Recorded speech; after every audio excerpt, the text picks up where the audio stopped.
I got high, flying overboard in our sky. I got caught, free falling in disguise. I've got pent up problems. I've got hidden aggressions, but I've got a light in me, waiting for you to see. What you tolerate defines your value. Amber Khan. Once upon a time, I was a freshman in college at Wright State University. I was such a social butterfly. I was very active on campus. I was a part of a hip hop dance crew. Shout out to Joui. I attended faithfully Bible study on campus and was a member of In His Presence Gospel Choir. I participated in all of the talent shows and all of the non-great show-offs. I attended Black Student Union meetings faithfully, and I became a member of NAACP. So if you didn't know my name, you knew my face, for sure. And as a result of this, I gained a lot of friends and followers on social media, on Twitter, Instagram, Facebook. And I remember one of those followers being this really handsome guy. And for the sake of his privacy, we'll call him Sam. I remember one day, I was on my way to class from my dorm room, and I finally got to see Sam in person. The day was kind of chilly, it was overcast, very cloudy, not a really nice day, it was kind of yucky. And I remember seeing him all the way across the street.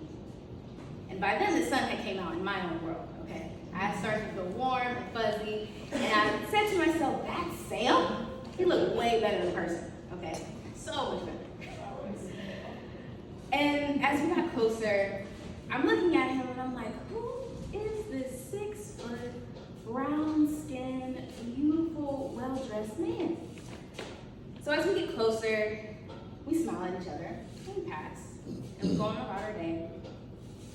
But in my own delusional world, just because we smiled at each other, I immediately thought, oh yeah, he's feeling me for sure. He wants me. Who wouldn't? But come to find out, I was right. I heard through the grapevine that he definitely was feeling me because he saw how active I was on campus. And not long after we actually saw each other in person for the first time, he reached out to me on Facebook and we exchanged numbers. And we didn't really hang out that much. We were coming to the end of the semester, so I was really heavily focused on my studies, even though I was a social butterfly on campus. So we were just texting, a call here and there. But by the time the summer hit, we hit the ground running. He was from Cincinnati, he still lived in Cincinnati, and he would travel to Dayton just to come take me out on dates.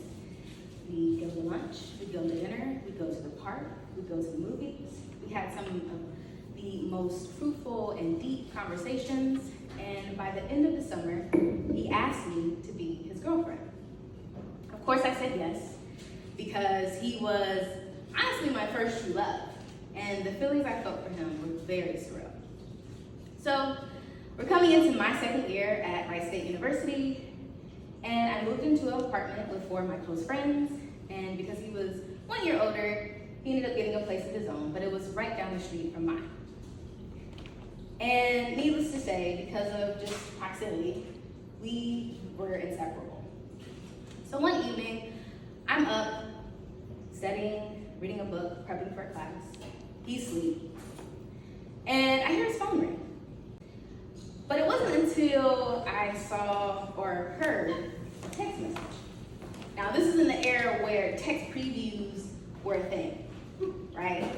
As soon as you look at the phone, you see the message, because nowadays it's not like that. It's very important. And so, in my mind, I'm like, who's texting him at this hour? It's about midnight. So I casually glance over, and I see a text. and it says, "Hey babe, are you asleep?" My heart sank immediately.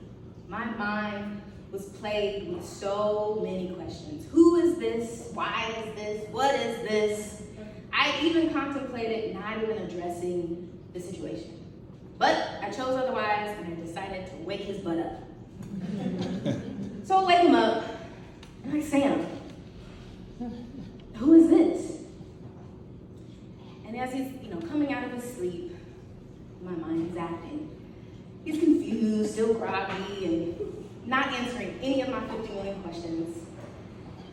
And after going through a roller coaster of emotions of sadness, rage, heartbreak, I land at acceptance. And not the good kind, not the kind that is forgiveness, but the kind of acceptance that makes you feel as though this is what you're worth. And it was in that moment that I began to set the tone for a lot of relationships that I was in with romantic partners. This moment set the tone for the things that I allowed to happen to me from a lot of the men that I dated. Nowadays, I still struggle with leaving people where they had me messed up the first time, because I did not leave Sam after I saw the message. I decided to stay with him, although the relationship was tumultuous because trust had been broken. Eventually, I did break up with him. But it took a while. And like I mentioned, I still struggle with leaving people after boundaries and trust has been broken.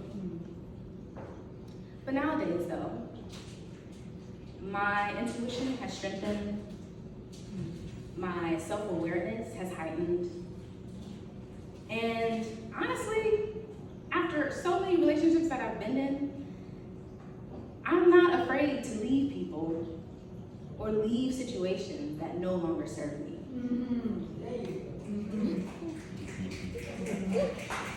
Yes. But luckily, now, I have found someone who I believe really actually sees my value, who sees my worth. It's been a long time coming, but I'm engaged, y'all. Hey.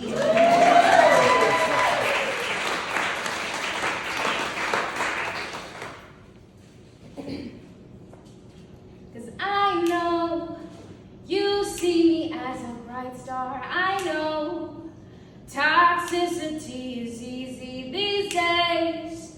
These players be weak in the knees. And I find out every time niggas don't think their heart worth a dime. I find out every time you choose neglection as sublime. Leave that shit over there. They seem to like that shit over there. Leave that shit